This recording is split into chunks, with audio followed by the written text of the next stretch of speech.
Vamos falar sobre educação, porque o Thiago Zola, Head de Produtos e Serviços da Mindlab, mestre em educação, está aqui para falar conosco. Tudo bem, Thiago? Uma boa tarde.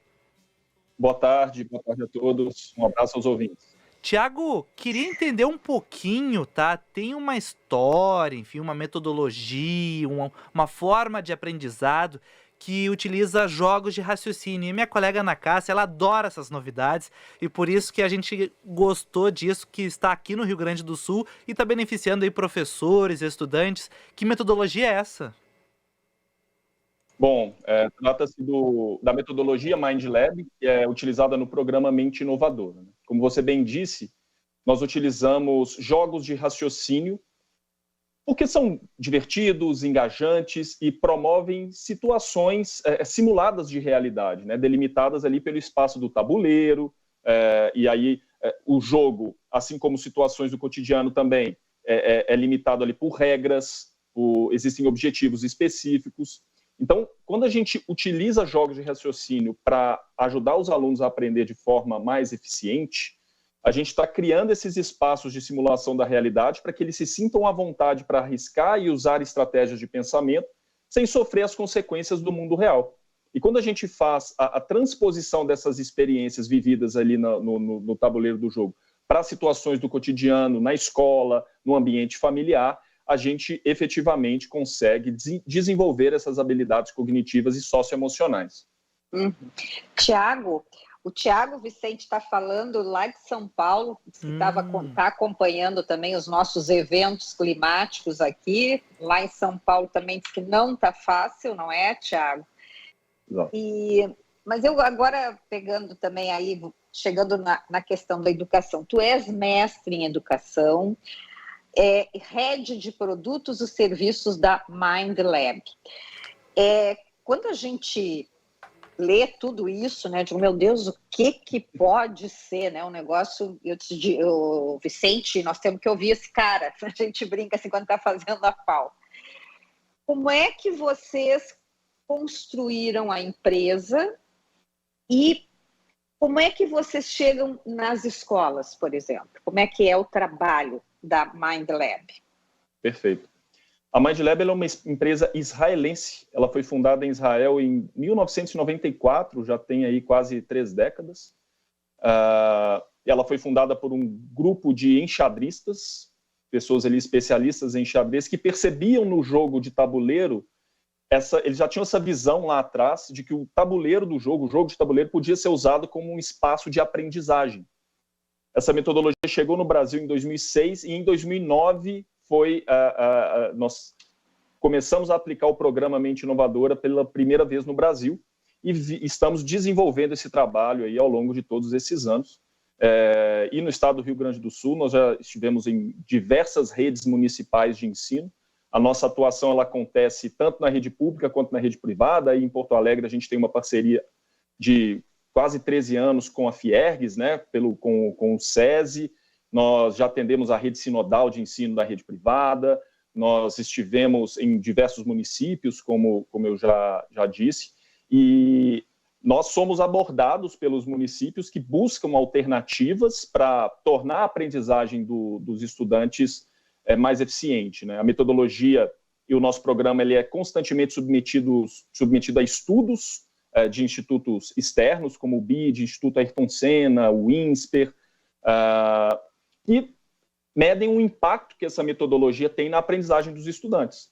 E como as redes de ensino estão sempre buscando formas de tornar a aprendizagem mais dinâmica, mais acessível e alavancar, promover saltos de aprendizagem dos estudantes, a gente vem fazendo esse trabalho em parceria com as redes públicas também nos últimos anos. E aí, no estado do Rio Grande do Sul, nós já atendemos mais de 90 mil alunos, já fizemos a capacitação de mais de 2.500 professores, e estamos aí nessa jornada, né? A educação é um campo muito carente, muitas vezes negligenciado, mas quando as redes de ensino conseguem dar a devida atenção, os resultados eles começam a aparecer, e existem cases aí no mundo inteiro para a gente chegar à óbvia conclusão de que não há caminho para o desenvolvimento do país em todas as áreas que não passam pela educação. E a educação de base é o início de tudo, né?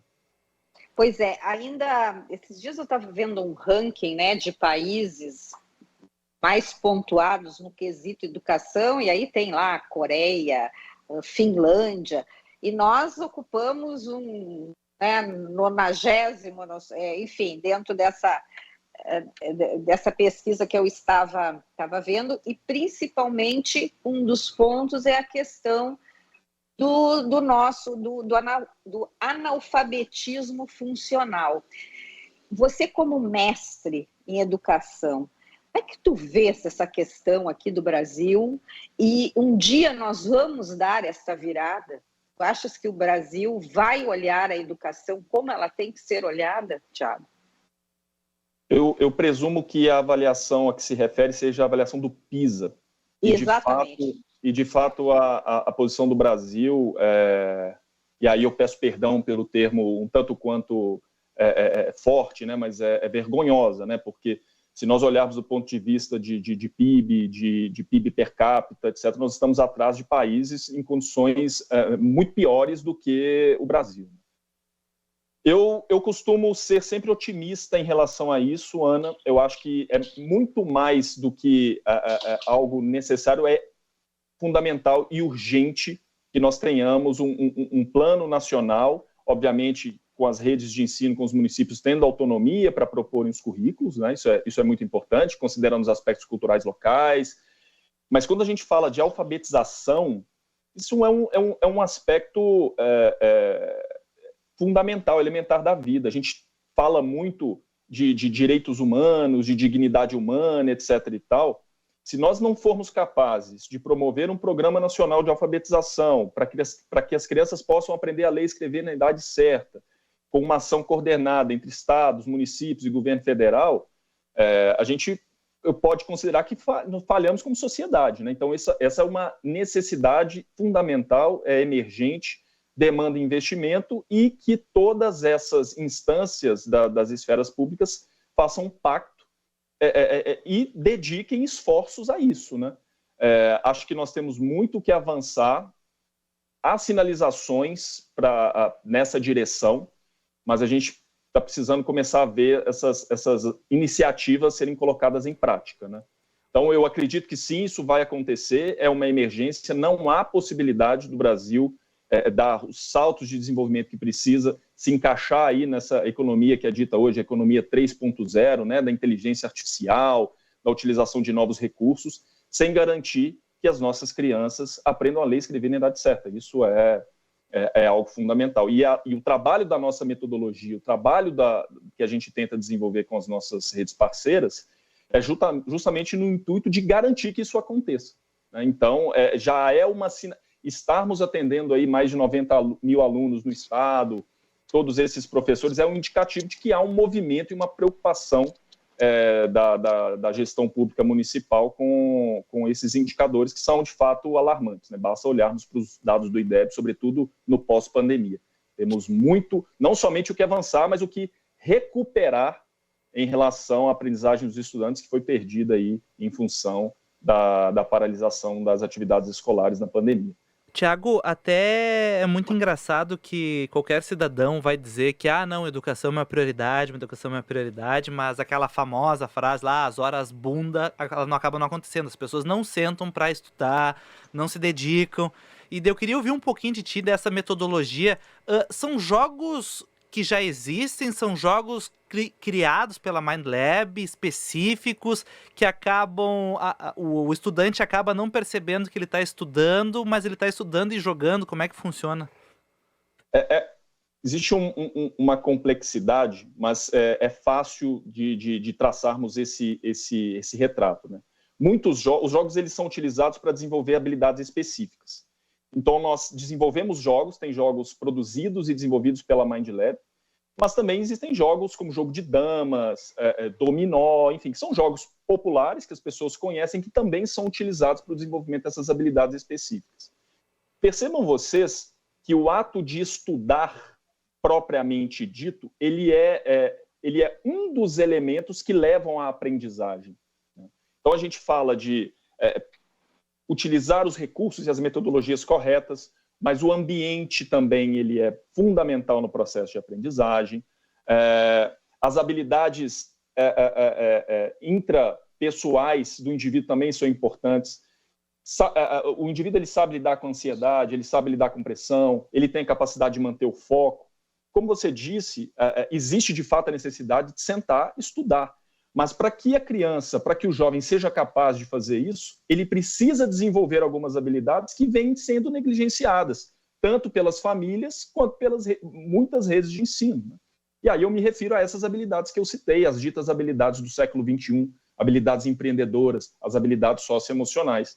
Então, para ser capaz de estudar, aprender, prestar atenção na aula, fazer a lição, fazer perguntas adequadas, tirar as dúvidas, relacionar textos, fazer uma interpretação adequada, eu preciso, antes de mais nada, ter essas habilidades, essas competências bem desenvolvidas, para que aí sim eu tenha a base daquilo que é necessário para aprender aquilo que os componentes curriculares propõem. Sem desenvolver isso, nós vamos ter muitas dificuldades. A Ana citava os países que estão melhor colocados nas avaliações do PISA. Todos esses países têm inseridos em seus currículos, em suas bases, como parte integrante da espinha dorsal do que é trabalhado, o desenvolvimento dessas habilidades. Então, a gente entende que esse é um ponto de partida importante para resolvermos a questão da aprendizagem no país. E tu acreditas, Tiago, que a primeira, ali como tu dissesse, a primeira, como é que a gente chama? Agora me faltou o início ali, a base, né? Quando a criança entra, ali também é que já tem que ter esse tipo de reforço. Com certeza. Quanto mais nós retardamos o processo de aprendizagem, principalmente relacionado à linguagem, ao letramento de linguagens e também o letramento matemático, maiores são as barreiras, inclusive psicológicas, que vão ser desenvolvidas na criança para que ela aprenda, né? E isso muitas vezes é subestimado. Por isso que eu salientei tanto na minha fala em relação às expectativas, pensando no cenário nacional de priorização da educação, a emergência de termos uma ação coordenada do Ministério da Educação com os estados e municípios para que a gente possa resolver esse problema e garantir que as crianças até 6 anos aprendam a ler e escrever no período correto e que para isso tenham tanto o ambiente adequado, os professores estejam bem qualificados, isso é uma etapa fundamental, que os materiais utilizados sejam utilizados e que a sociedade civil se mobilize e cobre, né, dos seus gestores isso. Uma pergunta que foi feita que eu acho que é interessante, que as pessoas de fato falam que a educação é muito importante, etc. e tal. Mas na hora de priorizar ações, muitas vezes aquela ponte que é importante também, que é corrigida, ela é mais valorizada, né? Porque educação, o resultado, a gente não vê de um dia para o outro, né? É um investimento que a gente faz hoje para o futuro. Mas se a gente não priorizar isso agora, nós vamos daqui a 10 anos ter esta mesma conversa. E nós, enquanto país, enquanto projeto de nação, a gente não pode esperar 10 anos. Né? A gente está ficando para trás. As avaliações internacionais mostram isso, os indicadores internacionais mostram isso. Está todo mundo nos avisando. Então, não é por falta de alerta, não é por falta de um diagnóstico preciso da situação que precisa ser endereçada e do problema que precisa ser resolvido. O que falta agora são essas iniciativas serem colocadas em prática. Falamos aqui na Band News FM com o Tiago Zolar, Head de Produtos e Serviços da Mindlab, mestre em Educação. Muito, muito, muito obrigado, Tiago, pela participação aqui e até uma próxima. Espero que daqui a 10 anos, falando de o sucesso, subimos no PISA, um espetáculo. Vai ser Tiago, prazer. Muito, muito obrigada. Um abraço. Muito obrigado. Um abraço. Bom trabalho para você. Tchau. Vicente, até amanhã. Até amanhã, tchau, Ana. Beijo. Tchau.